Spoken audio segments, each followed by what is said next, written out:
Brexit is hurting the British more and more every year. More bureaucracy, bad economic data, dissatisfied companies. And the outlook is also rather bleak.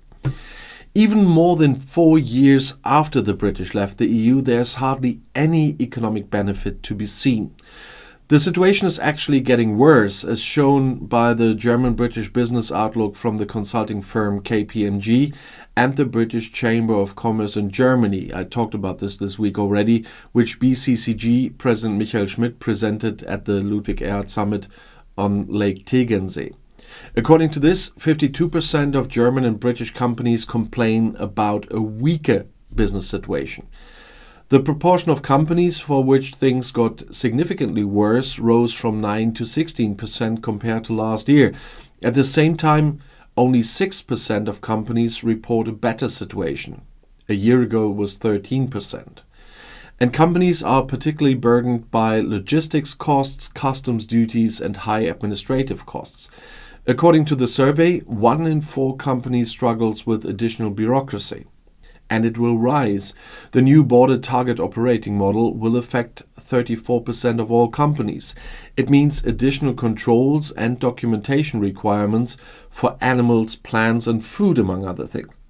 And in addition, 28% of companies surveyed expect further bureaucracy as a result of new British regulations that are intended to replace EU rules. And the result is, business is hardly worth it. The decline in British-German trade volume is dramatic, says Andreas Glunz, the KPMG Divisional Director for International Business. Since the Brexit referendum in 2016, it has fallen from 38 to 22 million tons, and inflation masked the sharp decline. After all, 38% of the companies surveyed had more sales last year, but 36% less, and 29% reported higher profits, 39% reported lower profits.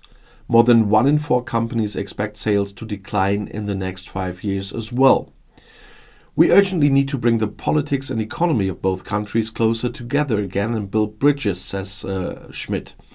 I warn against further decoupling, he says. At least there's a slight ray of hope. In 2021, 69% of companies did not want to invest in Great Britain. Now it's only 48%. And over the next 3 years, 7% of companies plan to invest more than 250 million euros compared to no one a year ago. But KPMG and BCCG surveyed 173 companies in February, including German subsidiaries of British companies and British offshoots of German companies. In 2023, 136 companies took part, and Great Britain is ranked 11th on the list of Germany's most important trading partners in terms of sales. The country narrowly decided to leave the EU in a referendum in 2016, and it was officially implemented on January 31st in 2020. Great Britain decided not to have a customs union or something similar. And David Miliband, the former Foreign Secretary of the United Kingdom, recently also admitted that the country has lost its influence after Brexit and is now just one of dozens of middle powers in the world. Miliband, now President and Chief Executive of the International Rescue Committee, said that to reverse this decline, the UK would have to create new foreign policy structures and make new commitments with the EU. And he said, our relations in NATO are strong, but we have almost no relations with the European Union. And Miliband also said the reduction in Britain's power could accelerate if Donald Trump is re-elected later this year. He believes that even if Joe Biden wins a second term, there are still warning signs about America's willingness, patience, and ability to provide active and sustained global strategic leadership. He says, in a world where the EU sends weapons to Ukraine, hosts 6 million Ukrainian refugees, and is a major development actor, while also being a member of the G20 and a regulatory superpower in trade, water, and weather, we need to change our mindset. We should know that British policy towards Russia will be weaker and less effective outside the European Union. The same applies to China, he says. And therefore, Britain's 2019 decision to reject political and foreign policy relations with the EU must be reversed. Structures and commitments should be put in place to advance cooperation and coordination in many common areas of foreign policy, defense, security, and development policy interests. David Miliband, who was Foreign Secretary under Tony Blair and Gordon Brown from 2007 to 2010, says, "One of the illusions of Brexit is that Britain's fate depends on its own decisions rather than its ability to cooperate and negotiate with other countries." And he says, Johnson's government has highlighted the danger that exists for British politicians. Delusional thinking about England's power and position in a world dominated by increasing global risks and powerful, clever, skillful, sometimes predatory countries and non-state actors who are all moving forward. We must understand the reality of our power as it is today, not as it was in the past. We do not have the budget of Saudi Arabia, the anchor of the European Union in France, the regional activity and risk-taking of Turkey, or the demographic strength of India or Indonesia. We are one of several middle powers in the world systems, he said. The former Foreign Secretary of Britain says, "Our wealth, our military resources and our reputation relative to others have declined over the last decade. If we fail to act our position on vital interests, from the economy to the climate crisis to national security and international development, will deteriorate. And the reason is simple. The world is heading towards an unhealthy imbalance, and the UK is on the wrong side of some key trends." But at least there is still international cooperation. The sanctions imposed by Western states against Russia are numerous. The ban on imports of raw materials in particular is intended to hit the Kremlin.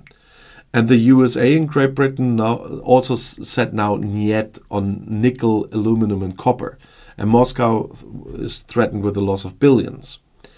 Because the USA and Great Britain are extending their import ban on metals from Russian production because of the Russian war of aggression against Ukraine. Aluminum, copper and nickel produced from Russia after April 13th will no longer be traded on the world's two largest metal exchanges in London and Chicago. That's what the US and British treasurers said. This would exclude Russian metal producers from the profits of the London Metal Exchange and the Chicago Mercantile Exchange and reduce an important source of income for the Kremlin to finance its war in Ukraine. The joint action by the two countries is based on the ban on metal imports and targets Russian exports of aluminum, copper and nickel worth $40 billion, as the British Treasury said. Metal exchanges play a central role in facilitating trade in industrial metals around the world. The bans were narrowly worded to limit market disruption by exempting Russian aluminum, nickel and copper produced before April 13th. That was said by the U.S. Department spokesman Matthew Miller. The U.S. Treasury Department further announced that this measure would implement the declaration by the G7 heads of state and government to reduce Russia's income from metals trading. And U.S. Treasury Secretary Janet Yellen said the bans were intended to reduce the revenue that Russia can generate to continue its brutal war against Ukraine, according to the statement. And the British Chancellor of the Exchequer, or Finance Minister Jeremy Hunt, made similar comments. He said the measure to ban Russian metals from the two largest stock exchanges was intended to prevent the Kremlin from pouring even more money into its war machine. The US had already imposed tariffs on various Russian metal imports, and now the import of newly produced aluminum, nickel and copper from Russia has been completely banned. Metals are Russia's second largest export after energy, and according to British figures, the value of exports fell from $25 billion in 2022 to $15 billion last year already. And if you want to know more, the next video is right here in the end screen. I'll see you there. I'll be back.